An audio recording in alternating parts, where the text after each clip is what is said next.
The following is a presentation of KSL Sports.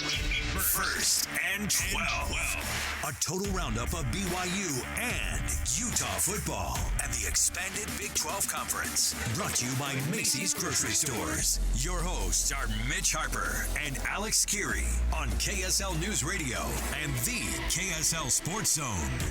Welcome back into First and 12. Hour number 2 is off and running here on this Sunday morning. Hope all of you have had a fantastic Thanksgiving holiday. It's been a great one. So much football, whether NFL, Big 12, college football. It's been a great weekend, one of the best sports weekends on the calendar, and we're unpacking everything that took place in the Big 12 this past week. And if you missed any part of this show, subscribe to our podcast. Leave a 5-star rating and a review wherever you get your podcast. It helps out the show a ton. Utah, Alex, as we dive into the Utes. Utah took down UCF 28-14 on Black Friday. Let's jump into it in the Utah Breakdown. The Utah Utes post-game analysis. All right, yes, 28-14, your final from a messy night in Orlando. The rain started coming out at the beginning of that game, and the ball started slipping off of those quarterbacks' hands. Boy, a combined, I guess if you add up the fourth-string Dylan Risk on the side for UCF, and then a fifth-string Luke Batari you had a combined ninth-string quarterback starting at the in this game for these two teams. I know that math doesn't actually add up, but Luke Batari for the second year in a row asked to start the final regular season game for Utah. It's a wild prospect to think that the last 2 years, that's how disastrous of an injury situation that Utah's had this year was. Luke Batari has to come in as last year the fourth-string guy, this year the fifth-string guy. You don't expect and you don't want your fifth-string guy to play. But the Ferrari did it, man. He gets the win. The defense, of course, providing another score on their side and just providing that spark and creating some turnovers. But you saw the seniors go out in style because I'm going to be honest, I didn't know what type of Utah team I was going to see on Friday because, you just anticipated a short week and a long trip. Those are not two combinations you want to hear. And on a year that frankly is very forgettable for Utah. Certainly forgettable for Utah fans, but Mekhi Bernard, that's a guy that we really have connected to this year because he's been on our program every week with the Players Club, and he got to his 1,000 yards rushing on the year. Needed 78, got 86 to eclipse that 1,000-yard mark. But that's a guy who can ride off into the distance from his Utah career in style. He stuck around. He entered the transfer portal at one point, came back to the program, and they get the win. Now the question is going to be about whether or not Kyle Whittingham sticks around. Mike Bajaki, the offensive coordinator, as the interim, is not going to be part of the program any longer, I'm sure. And so you're going to be asking a lot of questions and answering a lot of things. And who are you going to have at your quarterback next year? Is it going to be somebody just from some one-off somewhere in the transfer portal? What are you going to do with Isaac Wilson? How are you going to keep committed to that guy who you threw so much at and just was in an unfortunate situation? There's so many questions in this offseason. It's fascinating to see what Utah's going to have to do this year, Mitch. Utah's one thing that shined, I think, in the final month of the season, despite all the struggles and a tough stretch to end the year with 3 teams that were ranked in November, the defense was impressive. The Colorado game being an exception, but I thought that defense shined through. And you saw against UCF some young performers that I feel like you can build off of, particularly in the secondary with Smith Snowden.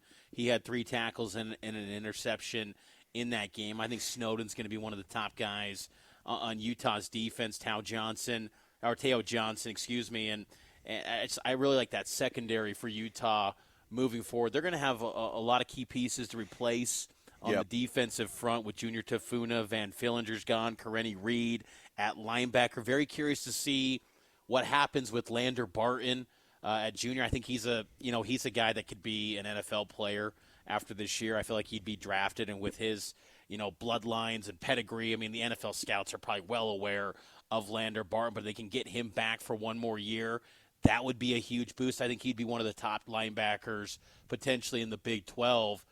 Utah is always going to have a stout defense, and with Scally, whenever he gets the keys to take off and run with this program, they're still going to be in a good place defensively, but it feels like you're starting from phase one with the offense. I feel like, it really took massive steps back these past 2 years to where, you got to find something new. And I feel like your identity that was in the Pac-12, it didn't carry over in this league. And you got to find who you're going to be in the Big 12 conference. Like, what is Utah going to look like offensively in the Big 12? Because I feel like there was just a feeling of they were going to come into this league and do what they did in the Pac, and that was going to work in this league. But it didn't. And, it was not the case at all. So Utah's got to find and figure out what they're going to be offensively going forward. And I think that's just going to be so fascinating, and which players are bought in and who leaves for the portal.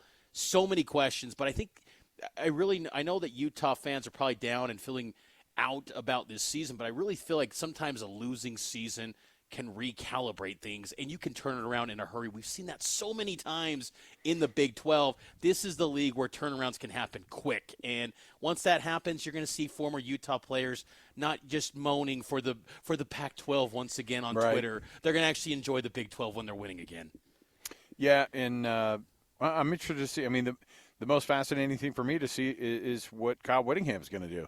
They get that win, and I was really glad that they were able to not have to go out on an 8-game losing streak. That would have been the first in the year in the program's history. Almost just over 100 years of football that they've played, and to have that type of a pall over the program after you've been so successful, to have it drop off so quickly. And I think that a lot of people go, no, Kyle Whittingham's not going to end on that note. Who knows? I mean, if he looks at it and says, hey, it would be better if I step away from it because it's just not the same type of college football that I've coached, and it's too much, and it doesn't have anything to do with coaching. Now, you're babysitting divas or whatever it is you want to say about college football these days. Is it going to be too much for Kyle Whittingham? To his credit, he has adjusted himself and said, hey, let's do the NIL thing. Let's do the transfer portal thing. He's playing ball with that. So we'll see. I'm interested to see what version of Kyle Whittingham you get. Is it the guy who rides off into the distance and is the historic, coach? Because he's always going to have that tag. He's going to be the best coach in the history of this program for a long, long time. He'll have the statue right out in front of the stadium. He really should. But the question is does he want to be able to hang it up after this season? Utah's got a tricky schedule, too, next year. Just kind of way too early look. At UCLA in the Rose Bowl, that's going to be kind of a rekindling of a Pac-12 matchup. They go at Wyoming, Cal Poly in the FCS. We don't know the dates yet for the Big 12, but you've got at BYU, at Baylor, at Kansas. You got ASU, Colorado, Texas Tech, K-State, at West Virginia. That's a bear. I mean, look. Those are tough. Those are tough. We can think that something's tough, and then it just totally flips on us. Yeah, maybe it's not actually. Maybe, you know what, Mitch? I've changed my mind. It's the easiest schedule in all the Big 12. Let's just call it the easiest slate. But just what it looks like right now, that looks pretty tough. And so you got to get things right offensively to have that turnaround for Utah. But I think it's a nice building block, though, to know that, and you saw signs of that with the young personnel, particularly in the secondary, what the defense can be in the future. And you brought up Mekhi Bernard, too. I thought Bernard, he's someone that, man, it seemed like every game he was going down because he got banged up. And it was nice to see him get over 1,000 yards. I mean, the things that he's gone through in his career at Utah to go play defense. Last year he only played 2 games. Nice send-off for him, and he got to lead Utah in the Utah Man fight song at the end. But this is what it is. I mean, this was a disappointing year for Utah. And I think they got to own that and acknowledge that they were a complete disappointment in year one in the Big 12, and that everything they thought they were going to be did not happen. And now they got to reset and maybe a little bit humble themselves and realize, okay, we got to restart things offensively and figure out who we're going to be, because this league's a little bit more physical than maybe they expected. And I think that showed itself throughout this season. Let's take that first break here of this hour. Our program, of course, brought to you by Macy's. Happy shopping. We're going to come back, and we're going to jump in. We've got a lot to break down, including the sound from Kalani Sitake, his final podium from the regular season for BYU and their win last night over Houston. We'll come back, more to go. It's First and 12, 97.5 the KSL Sports Zone and KSL News Radio.